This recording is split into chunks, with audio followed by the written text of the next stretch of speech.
أعوذ بالله من الشيطان الرجيم بسم الله الرحمن الرحيم الحمد لله رب العالمين وبه نستعين والصلاة والسلام على أشرف الأنبياء والمرسلين سيدنا ونبينا بالقاسم محمد وعلى عترة الطيبين الطاهرين المعصومين اللهم صل على محمد وآل محمد وعجل فرجهم أما بعد السلام عليكم ورحمة الله وبركاته. I would like to take this opportunity to wish you Kushali Mubarak on the wiladat of our 8th Imam, Imam Ali Reza alayhi salam. And in honor of him, we have been doing this series of fiqh rulings on traveling because he himself was forced to travel by the Khalif Ma'mun from Medina to Khorasan in Iran. So we've introduced the fiqh of traveling, we looked at the intention, we looked at the journey, and today, the final one, we're going to be looking at the traveler themselves, the person themselves, and what are the rulings when it comes to the person themselves. So we're looking at whether they are considered as nomads, which are modern day gypsies, or whether they're considered as frequent travelers. And if they are either one of these, then they would not pay qasr when they travel because they will not be considered as travelers. So let's look at that in a little bit more detail. So nomad, which is someone who travels, moves from place to place, and not just moves, but moves his whole home, his whole house, all his belongings from place to place. And if they're doing that, then they pay full on these journeys. So when they're moving from one house to another, when they've taken all their belongings, whether they are in one place or whether they're on the journey to the next place or whether they're actually at the other place, they would pay full all the way through. But if this person has gone on a specific trip, so for example, a ziyarah trip or a business trip, so they're not actually moving home at that moment, they've gone on a specific trip, then they would pay qasr on that trip. So if they've got all their things with them and they're moving, then they are considered as nomads, as gypsies at that time, and they would have to pay full. This doesn't really apply to most of us. A lot of us would fall under the category of frequent traveler. What does that mean? A kathira safar is someone who travels, Aga says, on average 3 days a week, which is considered as 10 days in a month, which is considered as 60 days in half a month, half a year, or 120 days in a year.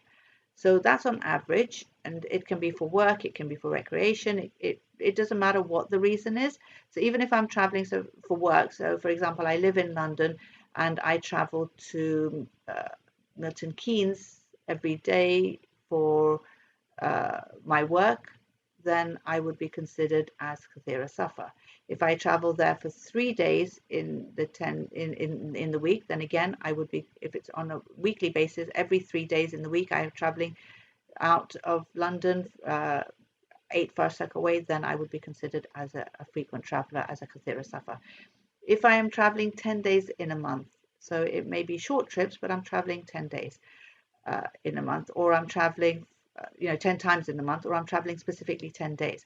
So it doesn't matter as long as I'm out of town, on average 10 days in the month, whether it's on one trip or whether it's on numerous trips, for a significant amount of time, so for about 6 months. So it may be that 1 month I don't travel at all, but the next month I travel for 20 days. So it would then amount up to be, the average would be 10 days in the month. So it's looking at a significant amount of time. So for example, 6 months in a year or 3 months every few years that I'm traveling this concept of 10 days in that month, then I'm considered as kathira safar. And if I'm kathira safar, then I would have to pay full wherever I am, wherever I'm staying, whether I'm actually on route, it doesn't matter. I would pray full and I would fast everywhere. It's only when I have the title of kathira safar.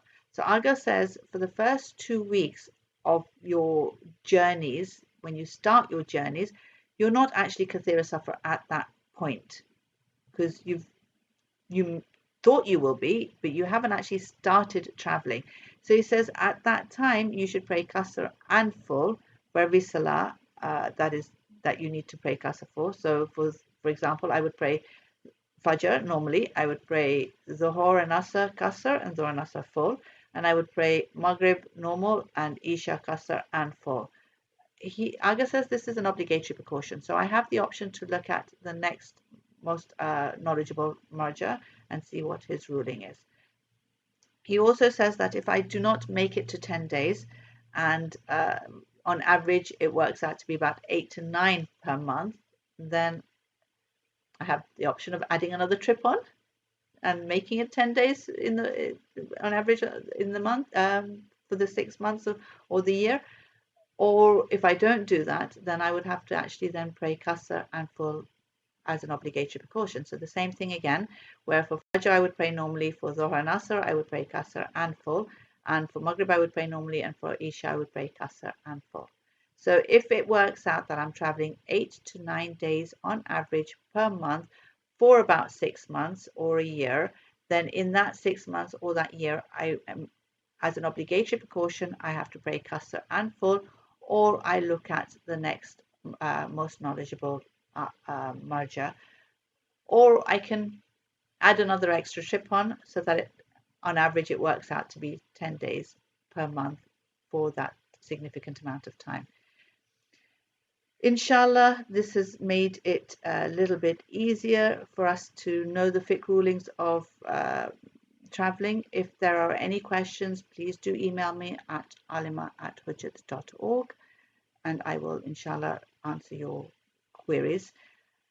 And I pray that we honor our eighth Imam in the way that he should be honored, and actually take some lessons from his life, inshallah, to better our lives, to use him as a role model, so that we can actually be called the Shia of the Aimah, inshallah.